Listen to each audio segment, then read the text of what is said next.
Hello everyone, welcome to Stanhope's Academy. My name is Harshita. आज से मैं आपको 10th क्लास की बायोलॉजी स्टडी करवाऊंगी। तो आज से हम स्टार्ट करते हैं बेटा। फर्स्ट चैप्टर आपका सीबीएसई क्लास का फर्स्ट चैप्टर है आपका बायोलॉजी का लाइफ प्रोसेस। ठीक है, चलो हम स्टार्ट करते हैं। आई होप आप सबकी प्रिपरेशन अच्छी चल रही होगी बोर्ड्स की। हाँ जी बेटा, फर्स्ट आपका चैप्टर है लाइफ प्रोसेस। ठीक है, चलो बेटा सबसे पहले हम देखते हैं बेटा लाइफ का मतलब क्या होता है। लाइफ क्या होता है? कोई भी लिविंग ऑर्गेनिज्म जब वो सांस ले सकता है, ठीक है, तभी हम कह सकते हैं बेटा वो क्या है, वो जिंदा है। ठीक है, कोई भी लिविंग ऑर्गेनिज्म जब वो सांस लेता है उसको हम क्या बोलते हैं बेटा, लाइफ बोलते हैं। तभी उसकी पॉसिबिलिटी होती है कि वो जिंदा होता है। ठीक है, तो ये होता है बेटा आपका लाइफ। लाइफ मतलब कह सकते हो आप लिविंग ऑर्गेनिज्म, ठीक है,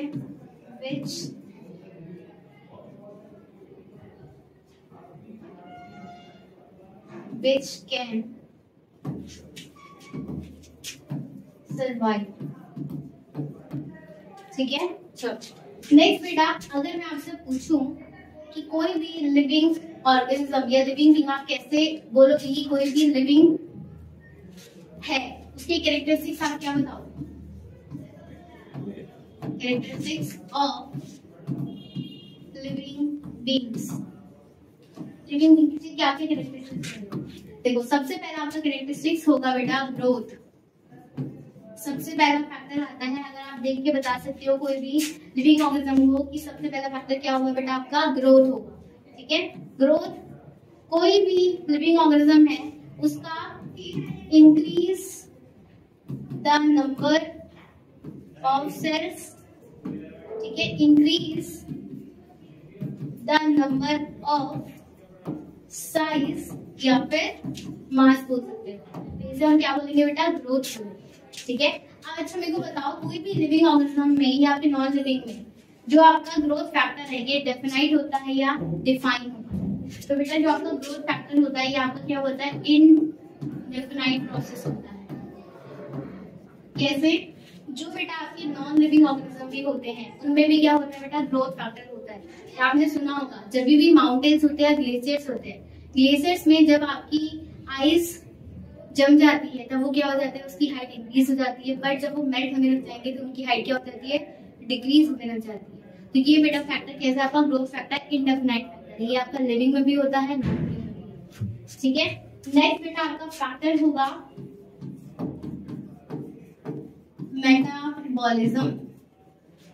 ठीक है, मेटाबॉलिज्म फैक्टर क्या होता है बेटा, कोई भी लिविंग ऑर्गेनिज्म के अंदर सम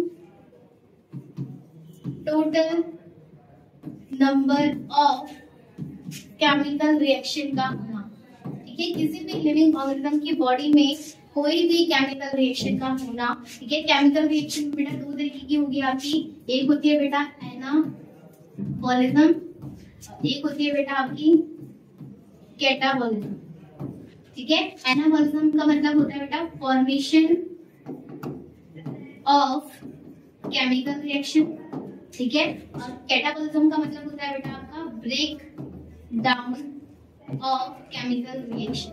मतलब कैटाबॉलिज्म में क्या हो रहा है, आपकी कोई नई रिएक्शन का फॉर्मेशन हो रहा है, और कैटाबॉलिज्म में क्या होगा, कोई भी चीज का ब्रेक डाउन होना। जैसे आपकी बॉडी में कोई भी खाना होता है वो डाइजेस्ट होता है, वो छोटे छोटे पार्टिकल्स में ब्रेक डाउन हो रहा है, तो बेटा क्या हो रहा है, आपका कैटाबॉलिज्म हो रहा है। तो कोई भी लिविंग ऑर्गेनिज्म की बॉडी में या किसी भी बॉडी में कोई भी रिएक्शन का होना, चाहे वो कैटाबॉलिज्म हो चाहे मेटाबॉलिज्म हो, उसे हम क्या बोलेंगे बेटा, मेटाबॉलिज्म बोलेंगे।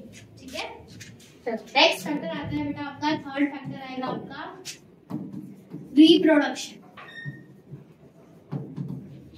अच्छा हाँ, एक चीज और बेटा, जो आपका मेटाबॉलिज्म रिएक्शन फैक्टर है ये भी बेटा आपका कैसा फैक्टर कहलाएगा, आपका इनडेफिनाइट फैक्टर है। ऐसा क्यों बेटा, क्योंकि ये आपका लिविंग बॉडी में भी तो हो रहा है, बट ये आप आर्टिफिशियली लैबोरेटरीज में भी ट्रीट कर सकते हो कोई भी रिएक्शन को, तो इसलिए बेटा ये कैसा आपका इनडेफिनाइट फैक्टर है, लिविंग में भी होता है और नॉन लिविंग में भी होता है। ठीक है, नेक्स्ट चलो हम स्टार्ट कर रहे थे।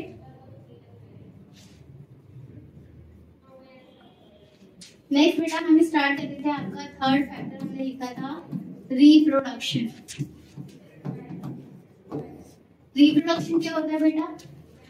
कोई भी न्यू इंडिविजुअल का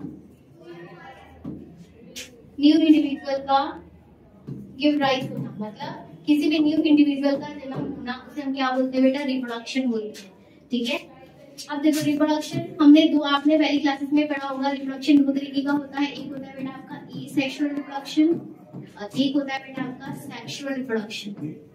ठीक है, एसेक्सुअल रिप्रोडक्शन के अंदर आ जाता है बेटा आपके, ये कौन करता है? आपका बैक्टीरिया करता है, फंगस करते हैं, ठीक है, और यूनिसेलुलर ऑर्गेनिजम्स करते हैं। और जो आपका सेक्सुअल रिप्रोडक्शन होता है बेटा, ये कौन करता है? आपकी जितने भी प्लांट्स हैं, एनिमल्स हैं, एनिमल्स के अंदर क्या आ जाएंगे बेटा? ह्यूमंस आते हैं। ये सारे के सारे कौन करते हैं बेटा? ह्यूमन सेक्सुअल रिप्रोडक्शन करते हैं। ठीक है, अब देखो इसमें भी आपका ये सेक्सुअल रिप्रोडक्शन जो होगा, ये भी आपका क्या आ जाएगा बेटा? इसमें आपका एक फैक्टर होता है वेजिटेटिव प्रोपोगेशन, जिसे बेटा आप आर्टिफिशियली क्या करा सकते हो? रिप्रोडक्शन करा सकते हो मैन मेड के थ्रू। ठीक है, आपने एक प्लांट का को कट करा और दूसरे प्लांट के साथ ज्वाइन करके आपने उसको क्या करा दिया? फ्यूजन करा दिया। नेचुरली नहीं हो रहा है वो, आर्टिफिशियल आप प्रोसेसिंग करा रहे हो, फिर क्या बोलते हैं बेटा? ये सेक्सुअल रिप्रोडक्शन में वेजिटेटिव प्रोपोगेशन। और उसमें आ जाता है बेटा आपका टिश्यू कल्चर। टिश्यू कल्चर बेटा क्या होता है? टिश्यू कल्चर होता है, टिश्यू का मतलब होता है आपका स्मॉलेस्ट पार्टिकल्स।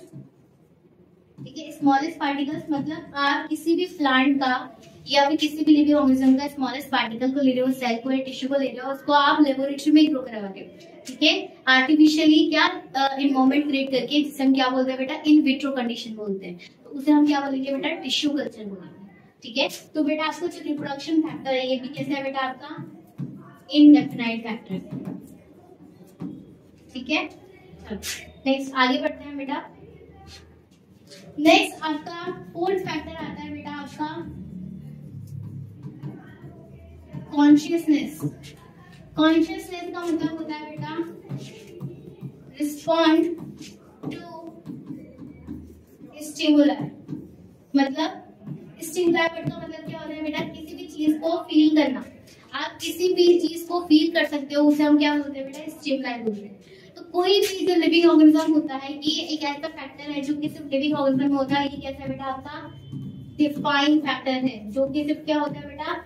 लिविंग ऑर्गेनिज्म में ही होता है। ये सिर्फ किसमें होता है बेटा? लिविंग ऑर्गेनिज्म में होता है। तो ये पहला फैक्टर आया इनमें से, जो कि आपके लिविंग ऑर्गेनिज्म में होता है। ठीक है, नेक्स्ट आता है बेटा एक लास्ट फैक्टर है आपका सेलुलर प्रोसेस। सेलुलर प्रोसेस का मतलब होगा बेटा आपका प्रेजेंस ऑफ सेल, मतलब सेल का बनना। ठीक है, कोई भी लिविंग ऑर्गेनिज्म जो है वो उसकी सब बॉडी किससे मिलकर बनी है बेटा? स्मॉलेस्ट यूनिट होती है आपकी सेल। तो सेल क्या है? आपकी smallest structure and function unit होती है, जो कि सिर्फ लिविंग ऑर्गेनिज्म में प्रेजेंट होती है। तो बेटा जो आपका सेलुलर प्रोसेस होता है, ये भी आपका कैसा है बेटा? डिफाइंड फैक्टर है। ठीक है, यहाँ तक कोई प्रॉब्लम? चलिए, ये है बेटा आपके सारे कैरेक्टरिस्टिक्स लिविंग ऑर्गेनिज्म के। और भी होते हैं, ठीक है, और क्या होता है बेटा? किसी भी लिविंग ऑर्गेनिज्म में वैसे आपका रेस्पिरेशन होता है। ठीक है, नेक्स्ट फैक्टर होता है बेटा आपका मूवमेंट होता है। ठीक है, और क्या हो सकता है आपका बेटा? लोकोमोशन होता है। ठीक है, एक्सक्रीशन होता है। ये सारे बेटा फैक्टर आपके लिविंग ऑर्गेनिज्म में होते हैं। ठीक है,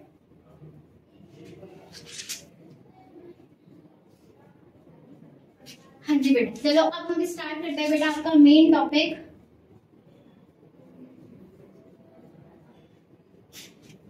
लाइफ प्रोसेस होता क्या है? देखो बेटा, लाइफ प्रोसेस क्या होता है? कोई भी लिविंग ऑर्गेनिज्म को अपनी लाइफ को जीने के लिए, ठीक है, जो फंक्शंस करने पड़ रहे हैं, एसेंशियल फंक्शन, बेसिक फंक्शन अपने बॉडी को मेंटेन करने के लिए, जीने के लिए करने पड़ते हैं, उसे हम क्या बोलते हैं बेटा? लाइफ प्रोसेस बोलते हैं। ठीक है, तो लाइफ प्रोसेस में क्या लिखोगे बेटा? Ability to create the basic या फिर essential functions to survive the life. इसे हम क्या बोलते हैं बेटा? लाइफ प्रोसेस बोलते हैं। ठीक है, अब देखो बेटा, जो लाइफ प्रोसेस होता है, ये लाइफ प्रोसेस हमें जीना क्यों जरूरी है, क्यों हमें मतलब हमें जीने की क्या क्या चीजें करनी पड़ती है, उसके बेसिक क्या क्या फंक्शन है, हम आगे इस चैप्टर में पढ़ेंगे। तो बेटा आपके लाइफ प्रोसेस के 4 बेसिक फंक्शंस हैं जो आपने इस चैप्टर में रीड करने हैं। सबसे पहला फैक्टर होगा बेटा आपका न्यूट्रिशन। ठीक है, सेकेंड फैक्टर होगा बेटा आपका रेस्पिरेशन। थर्ड फैक्टर होगा बेटा आपका ट्रांसपोर्टेशन। और लास्ट आपने पढ़ना है बेटा आपका एक्सक्रीशन। ये 7 चैप्टर आपने इस चैप्टर में पढ़ने हैं। ठीक है, अब देखो हम स्टार्ट करते हैं बेटा फर्स्ट टॉपिक से, आपका न्यूट्रिशन। न्यूट्रिशन से हम स्टार्ट करते हैं। देखो बेटा, न्यूट्रिशन क्या होता है? कोई भी लिविंग ऑर्गेनिज्म को जीने के लिए खाना चाहिए। ठीक है, तो जब आप किसी भी चीज को खाते हो, ठीक है, ऑब्टेन द फूड, बट बेटा सिर्फ खाना ही आपका क्या नहीं होता, न्यूट्रिशन प्रोसेस कंप्लीट नहीं होता। खाने के बाद उसको यूटिलाइज करना, आपकी बॉडी में किस तरीके से वो यूटिलाइज होगा, तब आपका जाके बेटा क्या होता है, न्यूट्रिशन प्रोसेस कंप्लीट होता है। ठीक है, तो obtain the food and utilise the food, ठीक है, is called as nutrition, is called as nutrition. ठीक है, अब मेरे को बताओ बेटा, कोई भी लिविंग ऑर्गेनिज्म को न्यूट्रिशन खाना क्यों जरूरी है? देखो बेटा, इसके 3 इंपॉर्टेंट पॉइंट्स है। सबसे पहले बेटा आपको बॉडी को एनर्जी चाहिए, इसलिए आपको क्या चाहिए, फूड चाहिए। नेक्स्ट बेटा आपकी बॉडी में ग्रोथ का होना और डेवलपमेंट का होना, ये आपका नेक्स्ट पॉइंट है कि आपको इसलिए फूड चाहिए। और लास्ट है बेटा आपकी बॉडी में repair the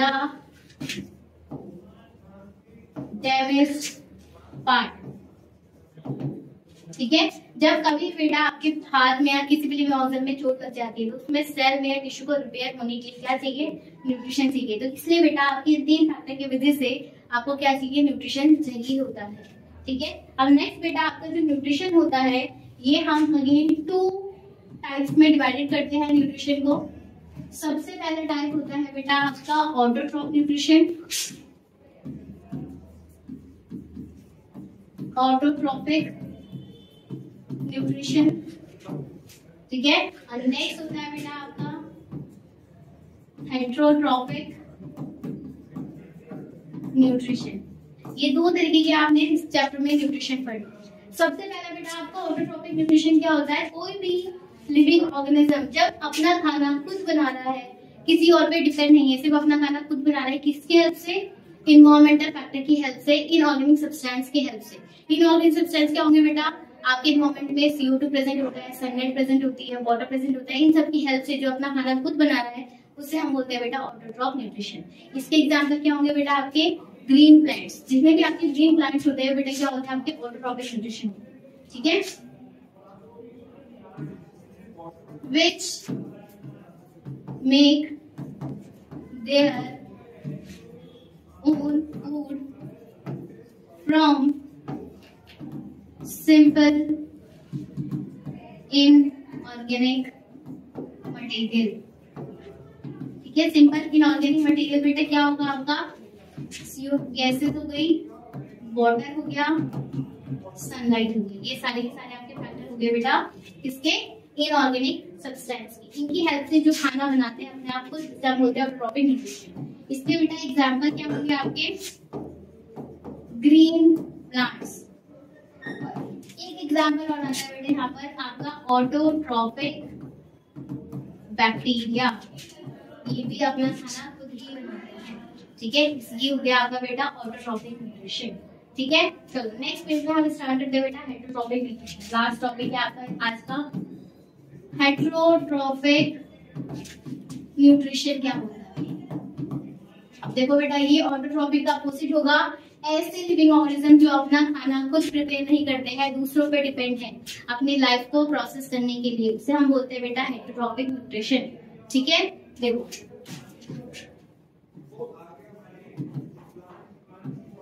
which cannot make their own food from simple inorganic substance। ठीक है, इसे हम क्या बोलते हैं बेटा, हेटेरोट्रॉपिक न्यूट्रिशन बोलते हैं। अब इसके एग्जांपल्स क्या आ जाएंगे बेटा, जितने भी एनिमल्स हैं, ठीक है, जितने भी आपके एनिमल्स हैं, एनिमल्स में आपके बेटा क्या आ जाएंगे, ह्यूमंस आ जाएंगे। ये सारे के सारे बेटा क्या है आपके हेटेरोट्रॉपिक, ये अपना खाना खुद नहीं बनाते हैं, दूसरों पे डिपेंड है। ठीक है, अब अगेन बेटा आपका हेटेरोट्रॉपिक न्यूट्रिशन जो होता है ये हम 3 कैटेगरीज में डिवाइडेड कर देते हैं हेटेरोट्रॉपिक न्यूट्रिशन को। सबसे पहला होता है बेटा आपका होलोजोइक न्यूट्रिशन। ठीक है, देखो बेटा सबसे पहले होलोजोइक न्यूट्रिशन क्या होता है, कोई भी लिविंग ऑर्गेनिज्म जो आप इनटेक कर रहे हो फूड अपने इंटरनली ऑर्गन में जा रहा है, वो अब वो जाके इंटरनली ऑर्गन में डाइजेस्ट हो रहा है आपका फूड, उसे हम बोलते हैं बेटा होलोजोइक न्यूट्रिशन। जैसे कि कोई भी ह्यूमंस है, एनिमल्स है, डॉग हो गया, कैट हो गया, ये क्या कर रहे हैं, एक्सटर्नली बाहर को अंदर फूड इंटेक कर रहे हैं, इंटरनली जा रहा है, वो फिर डाइजेस्ट हो रहा है, उसे हम बोलते हैं बेटा आपका होलोजोइक न्यूट्रिशन। ठीक है, क्या लिखोगे बेटा इसमें आपको होलोजोइक न्यूट्रिशन में, organism intake food and internally digest हो रहा है। ठीक है, इसके एग्जांपल्स क्या आ जाएंगे बेटा आपके, जिसमें भी आपके ह्यूमंस हैं, ह्यूमंस के बाद आपके एनिमल्स, डॉग, कैट, ये सारे के सारे बेटा क्या कर रहे हैं, आपको लिविंग या किसी भी लिविंग ऑर्गेनिज्म को या कोई भी प्लांट हो सकता है, एनिमल्स होता है, उसको इंटेक कर रहे हैं, फिर वो आपके स्टमक में जाके डाइजेस्ट हो रहा है, उसे हम बोलते हैं बेटा होलोजोइक न्यूट्रिशन। ठीक है, नेक्स्ट बेटा सेकंड टाइप आपका आता है बेटा सैप्रोफिटिक न्यूट्रिशन, या फिर इसी को इंग्लिश बोलते हैं बेटा सैप्रोट्रॉपिक।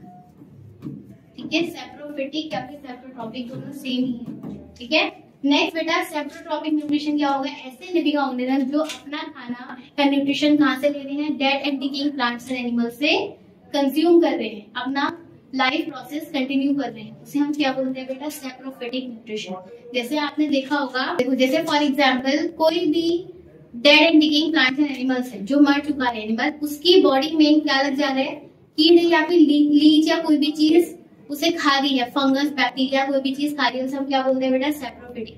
जैसे आपने घर में देखा होगा, ब्रेड, आप ब्रेड लाके रखते हो, उसमें 1 हफ्ता या 2 हफ्ता हो जाता है, वो घर पे उसके ऊपर क्या हो जाते हैं, ब्लैक स्पॉट्स लगने लग जाते हैं, तो बेटा वो क्या है बेटा, उसके ऊपर फंगस लग रही है, वो फंगस से क्या खा रही है, डेड एंड डिकेइंग प्लांट को, फूड को इंटेक कर रही है, उससे न्यूट्रिशन ले रही है, वो क्या कहलाएगा बेटा आपका सैप्रोफिटिक न्यूट्रिशन कहलाएगा। ठीक है, इसे आप क्या बोलोगे बेटा, ऑर्गेनिज्म which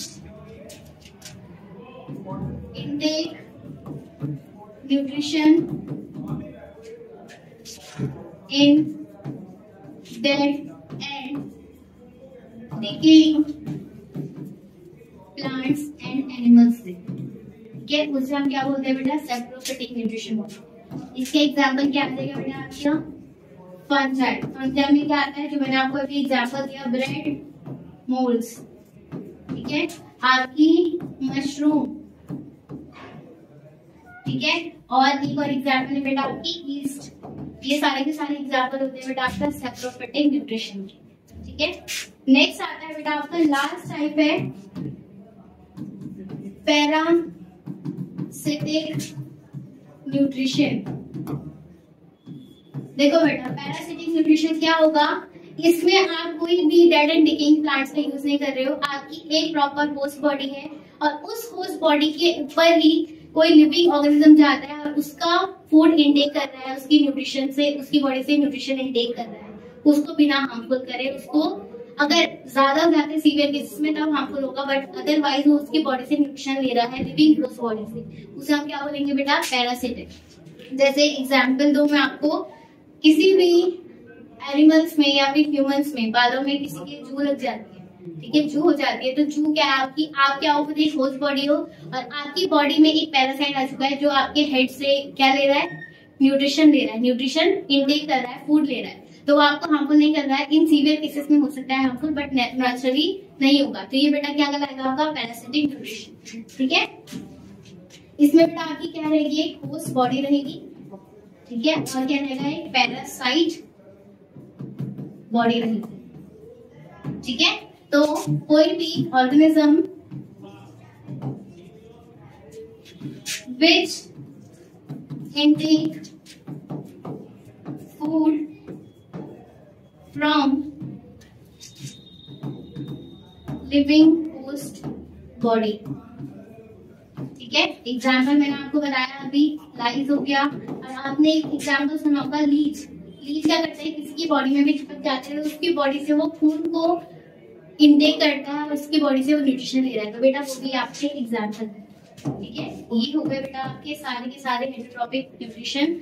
क्या है, पहला क्या था आपका होलोजोइक, सेकंड था आपका सैप्रोफिटिक, और थर्ड है आपका बेटा पैरासिटिक न्यूट्रिशन। तो आपका ये हाफ न्यूट्रिशन हो चुका है कि आपके कितने टाइप्स ऑफ न्यूट्रिशन होते हैं। बेटा नेक्स्ट क्लास में हम स्टार्ट करेंगे कि आपके न्यूट्रिशन प्लांट्स में कैसा होता है, एनिमल्स में कैसा होता है। इस तरीके से हम नेक्स्ट क्लास में स्टार्ट करेंगे आपका nutrition. So thank you so much, हम नेक्स्ट क्लास में टेक केयर, बाय बाय।